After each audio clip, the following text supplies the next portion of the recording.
Hey everybody, Alex Kazora, SteelersDepot.com, back with some Pittsburgh Steelers analysis coming off the 2022 NFL Draft, diving into the film more of the 7 players Pittsburgh selected. Want to start today by profiling second round pick out of Georgia, George Pickens. And one of the interesting things Mike Tomlin said about Pickens is that he's a big guy with little guy body control and kind of plays small in a complementary sense that he's able to show the fluidity and movement skills of somebody much smaller than kind of his, longer, bit more wiry frame suggests. So today I want to go through just a handful of plays that illustrate what Mike Tomlin's talking about. These clips will be from 2020 and 2019. Obviously, the ACL injury limited him pretty greatly in 2021. Just caught a handful of passes in just, I think, 4 games he played in. So I wanted to focus on when he was healthy and just when there was more tape to watch. So, first example that comes in 2020 against Alabama. Pickens is the point man on this stack to the boundary side of the field. And you're going to see a bit more of the physicality as well, but you're going to see him at the break point, create some space. Granted, against zone coverage, but again, we're just looking at movement skills overall. So running the 7 route and breaks, bursts away at the top of the route here as he goes to the sideline and shows body control to reach back for the football, make the catch. So linebacker here is able to run through, stay on his track here through contact, and then the break point right there, very fluid, no loss of speed, and finds the football and makes a nice adjustment and a really good hands catch as well. The strength in his hands, his ability to consistently pluck away from his body despite not having big hands is impressive. You're just seeing the movement skills there of somebody who's typically a bit smaller.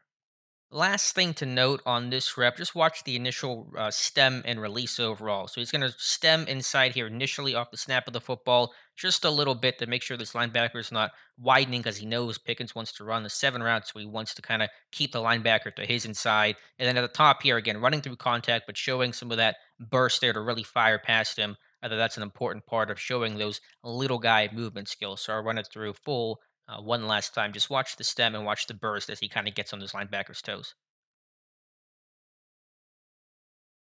Really good example here of Pickens showing that little guy movement skills. One on one, bottom of the screen against Josh Jobe, a pretty talented cornerback Bama had. And you see the separation he's able to create here on this curl route. And so, initial stem here to the outside, gets the cornerback to open up his hips, turn around, lose sight of where Pickens is at. But then just watch the body control, the ability to drop your hips and really come out of this break quickly with a lot of burst explosion here. And you just see that's legitimately 5 yards of separation he's gaining here, maybe even more, 6 yards here on this curl route. Against the cornerback that's rolled up on him, it's not off coverage, cover three, and that corner's giving him a 10-yard cushion. That's Alabama style. They want to play press. They want to roll up on these cornerbacks overall. And you see Pickens' ability to break down, chain speeds, and then finish as well. Kind of play big at the end of the catch here, breaking a couple tackles and turning this 5 yard curl into what was about a first down, if not an actual first down. So again, some of that's the nuance in the route running, which I think again some of the fluidity and little guy movement skill certainly helps in that. But you're just seeing the outside release, come back inside, break down, and then finish. That is an A+ rep from George Pickens. Moving now to the 2020 game against Auburn, and we'll watch Pickens top of the screen here, the Z receiver, work against a really talented SEC corner, Roger McCreary, who went high in the draft this year. And so you're going to get a really good matchup there, too. The more talented wideout corner guys in college football in 2020. And the pass here is a little inside and it's off target, but just watch Pickens at the top here, be able to sink his hips and come out of that break. And again, for a big guy, a long guy, ability to drop the hips right there against a really good, I think McCreary was the best man cover corner the SEC's had in the last couple of years and create that space. It's not a ton of space, but of course you're working here in condensed space to begin with down here in the low red zone. So if this pass is on the money, if it's thrown outside shoulder, Pickens is very likely going to catch this one. It's unfortunately inside, and McCreary's able to close and break this one up. But I'll run the whole thing through here just to show Pickens' ability to get off the line of scrimmage here, drop those hips, come out with burst.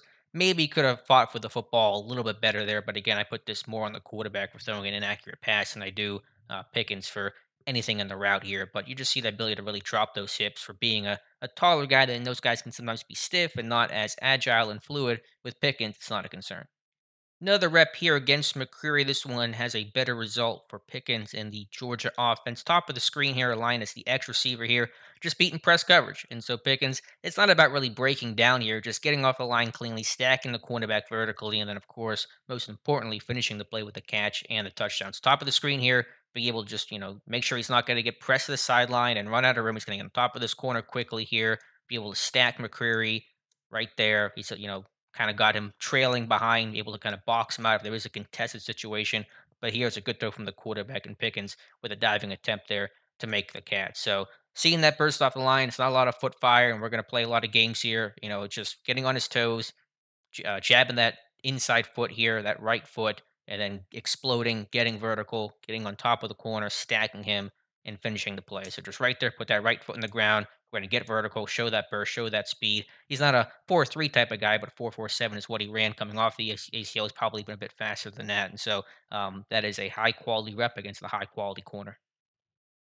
Checking out the 2019 Sugar Bowl against Baylor. Pickens aligned here in the slot, and you're going to watch him be able to sell this route to the inside and then burst away back to the outside, create a ton of space here, and make the catch for a big gain for Georgia's offense. So looks like man coverage here. You see the blitz here from I think that's Jalen Petrie, a second round pick this year. So it looks like man coverage in the back end here for Baylor. Corner just kind of loses him, but still, the principle here is you're watching Pickens little guy movements, that ability to kind of change directions, to break down, to drop his hips, that fluid motion. It's not a lot of steps. You're not having to take extra steps to gather or slow yourself down. It's just a really fluid route overall, and pretty tough route to run because you're running, trying to sell that inside route there, that kind of over route, and then you're going to break sharply to the outside on kind of that out cut and then make the catch here. So a ton of separation on just a two-man route downfield, and it's a big play there for Georgia's offense. So again, just a little guy movements from a big guy like that in the slot. You don't see that too often. Last example here comes against Texas A&M back in 2019. Here we'll see Pickens as the X receiver to the bottom of the screen, the close side of the field. And similar to the last clip of Pickens beating McCurry, we're going to see Pickens win vertically against the left cornerback here. And so corner rolled up, tries to press off the line of scrimmage. Pickens stumbles a little bit, but is able to regain his body control quicker and faster than what the cornerback can. And he's able to, again, stack vertically, find the football, and make the catch. And so see that contact here, which he's going to see in the NFL, routinely, especially in times where he's the isolated, backside X receiver. See the contact here, slips a little bit, stumbles, was able to recover and then get on top. And so some of those are some of the little guy movements, being able to recover when you do stumble. Sometimes guys who are bigger, a little bit more awkward movers, a little bit more stiff players, have trouble regaining their balance. But you see Pickens be able to get back on his feet there and then explode and beat the cornerback vertically for another touchdown. And so you're just seeing him win in those situations that he's going to, often see in the NFL. So those are some of the things I think Mike Tomlin's talking about when he refers to, Pickens being a big guy with little guy movement skills, and you don't see that too often. And so really this was a first round talent who fell to the second round, potentially for some of the off the field maturity concerns. He was 19, 20 years old. In these clips we're watching, he's of course 21 right now. And of course the injury as well pushed him down as well in a pretty deep wide receiver class. But Pittsburgh to me is getting first round talent and ability at pick 52 in the second round. And if this kid keeps his head on straight and does all the right things, and he's certainly in a good environment to do all that, Pittsburgh may have themselves a steal. So appreciate you guys watching. Please let me know your thoughts and comments in the comment section below. Please like and subscribe to the channel in this video if you have not done so already. Again, thank you guys for watching, and we'll talk to you soon.